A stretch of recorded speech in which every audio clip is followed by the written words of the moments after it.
శక్తి media ప్రేక్షకులకు నమస్కారం. నేను మీ జర్నలిస్ట్ విక్రమ్. తెలంగాణలో ఇంట్రెస్టింగ్ లాయర్ కమ్ పొలిటీషియన్ ఒకరు ఉన్నారు. తను ఏది మాట్లాడినా సంచలనంగా మారుతుంది.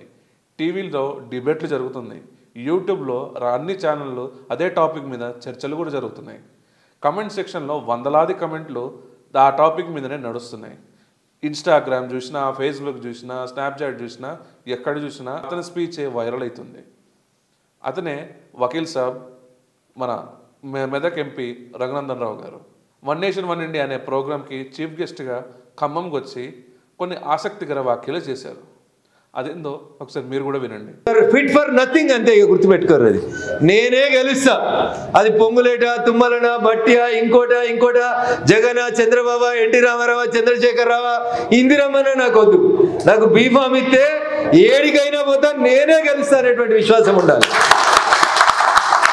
India is Indira, Indira is India అన్నటువంటి ఇందిరమ్మను ఓడగొట్టినటువంటి దేశం ఈ దేశం. అది ఓటర్కు ఉన్నటువంటి గొప్పతనం ఈ దేశంలో. మీకేమైందా మరి ఖమ్మంలకి? ఎందుకు భయపడుతున్నారు? బరాబర్ మనమే గెలుస్తాం అనేది ఉండాలి. అరే ఎన్టీ రామారావు పార్టీ పెట్టి 9 నెలల్లో ఊడ్చిండా? గసంటి ఎన్టీ రామారావు పాలమూరుకు వస్తే స్టేజ్ మీద వాళ్ళని పోటీ చేయమంటే ఎవరు పోటీ చేయంటే కిందికెళ్ళి ఒక ఆయన లేచిండు, నాకు బీఫామ్ మీరు పోటీ చేస్తా అని. చిత్తరంజన్ దాస్ గారు గెలిచిండా, గెలవలేదా? మరి ఆయనకు ఆ ధైర్యం ఎక్కడిది? స్టేజ్ మీద ఉన్న వాళ్ళకి ధైర్యం ఎందుకు లేదు? So this is what is required. Chiranjeevi గారు ఖమ్మం చౌరస్తా నిల్చుంటే 2 గంటలు ట్రాఫిక్ జామ్ అవుతుంది. ఫోటోలు దిగేందుకు ఆటోగ్రాఫ్ల కోసం అవుతుందా కాదా అన్న?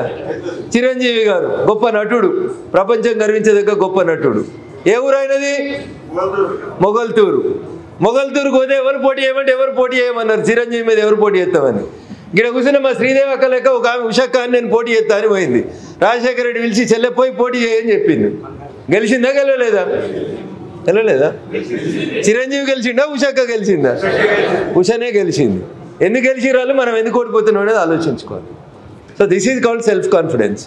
అది ఉంటే గెలుస్తాం. నేను మళ్ళీ చెప్తున్నా, నాకు రేపు పార్టీ బీఫామ్ ఇచ్చి ఖమ్మం పోటీ చేయమంటే ఖమ్మం కూడా నేనే గెలుస్తాను. నాకైతే డౌట్ లేదు. నేను నిజంగా చెప్తున్నాను, జోక్ కోసం చెప్తలేను.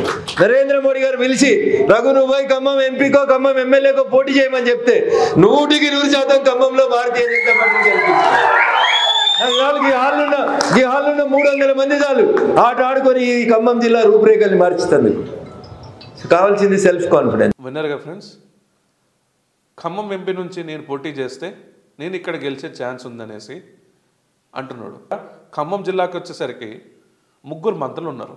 3 మంత్రులని ఓడించి 3 మంత్రులపై పైచేయి సాయించి ఖమ్మం పార్లమెంట్లో గెలిచే ఛాన్స్ ఉందా అని ఒక క్వశ్చన్ మార్క్కి ఎస్ అనేసి మనం చెప్పుకోవచ్చు. ఎందుకంటే తను లాస్ట్ 2020లో దుబ్బాకలో కంటెస్ట్ చేసినప్పుడు ఒకవైపు కేటీఆర్, ఒకవైపు హరీష్ రావు, పైన సీఎంగా కేసీఆర్, వీళ్ళు ముగ్గురున్నా కూడా దుబ్బాక ఎలక్షన్స్లో కొట్లాడి అక్కడ తక్కువ మెజారిటీతోనైనా విన్ అయిన దాఖలను మనం చూసాం.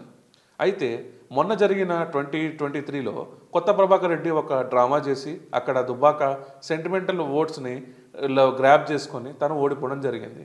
మళ్ళీ రఘునందన్ పని అయిపోయిందా అని అనుకుంటే మళ్ళీ మేజర్ మెజారిటీతోని అక్కడ ఎంపీగా మెదక్ నుంచి గెలవడం జరిగింది. ఈ రఘునందన్ పాస్ట్ హిస్టరీ ఓడిపోవడం గెలవడం ఫైనల్గా గెలిచే చూపిస్తున్నాడు. సో ఇక్కడ ఖమ్మంలో వచ్చేసరికి ఇతను గెలుస్తాడా అనే ఒక క్వశ్చన్ మార్క్కి గెలుస్తాడనేసి ఇక్కడ మేధావి వర్గం చెప్తుంది. ఎందుకంటే రఘునందన్ రావు ఇక్కడ ప్రతి ఊరికి అతని పేరు తెలుసు. రఘునందన్ రావు టీవీ డిబేట్స్లో ఎక్కువ చురుకుగా పార్టిసిపేట్ అయ్యి అతని మాటలతో అందరినీ మాయ చేయగలడు. ఆయన మాట్లాడేది సబ్జెక్టుతో ప్రత్యర్థుల్ని ఎట్లయితే కొడతాడో ఆ కొట్టే స్టైల్ని బీజేపీ సపోర్టర్స్ ఒకవైపు పెడితే ఇక్కడున్న మేధావి వర్గం, ఇక్కడున్న ప్రొఫెసర్స్ కానీ స్టూడెంట్స్ కానీ కాలేజ్ మన ఇక్కడ ఛాయ్ బండి దగ్గర ఉన్న పెద్ద మనుషుల దగ్గర చర్చలు కానీ స్పీచెస్తోని అతను మాట్లాడే తీరుతోని అందరు అట్రాక్షన్ అవుతారు. సో ఖమ్మం ఎంపీ స్థానంలో పేరు తెలియంది ఎవరు ఉండకపోవచ్చు అని మనం అనుకుందాం ఫ్రెండ్స్. ఎందుకంటే అతని మాటల స్టైల్, అతని వే ఆఫ్ కంట్రిబ్యూట్ చేసే సబ్జెక్ట్తోని ఎట్లయితే ప్రత్యర్థుల్ని ఓడిస్తాడో మనం చూస్తున్నాం డిబేట్స్లో. అయితే ఈ రఘునందన్ రావు ఖమ్మం ఎలక్షన్స్లో మన జమిలీ ఎలక్షన్స్ చూడొచ్చు. ఏంది, ఈయన గెలుస్తాడా లేకపోతే ఈయన కంటెస్ట్ చేస్తాడా, పార్టీ ఈయనకి ఛాన్స్ ఇస్తుందా అనేది తర్వాత మనం చూసుకోవచ్చు. ఇంకా దానికి టైం ఉంది.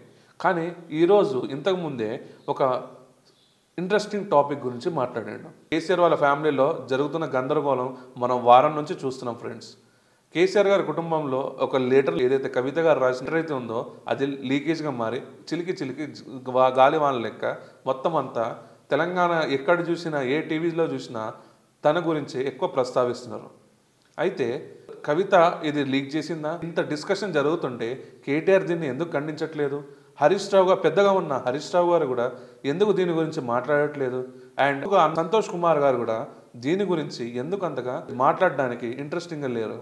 పార్టీలో 4 వర్గాలు అయ్యాయా? ఒకటి కేసీఆర్ గారి వర్గం అయితే, ఇంకోటి కేటీఆర్ గారి వర్గం అయితే, ఇంకోటి హరీష్ రావు గారి వర్గం. మధ్యలో ఇప్పుడు కొత్తగా కవిత గారి వర్గం వల్ల అలిగిన వాళ్ళు ఉన్నారో వాళ్ళందరినీ కవిత గ్రాస్ప్ చేసుకోబోతుందా అనే క్వశ్చన్స్కి రఘునందన్ రావు ఇందాక ఒక ప్రెస్ మీట్లో సమాధానం ఇచ్చాడు. రఘునందన్ రావు మాట్లాడుతూ ఏమన్నాడంటే, ఈరోజు నీకు బీసీ వాదం అనేది వస్తుందా? ఇప్పుడు పులే గారి విగ్రహం 10 సంవత్సరాలు మీరు అధికారంలో ఉన్నా కూడా పులే విగ్రహం మీద సంతకాల సేకరణ ఇప్పుడు ఎందుకు జరుపుతున్నారు? ఇప్పుడు ప్రెసిడెంట్ రఘునందన్ రావు గారు ఈ వీడియోలో మాట్లాడుతున్నారు. అసలు ఏం మాట్లాడుతున్నారు మీరే వినండి ఫ్రెండ్. సామాజిక తెలంగాణ లేదని ఈరోజు కవిత గారు మాట్లాడుతున్నారు.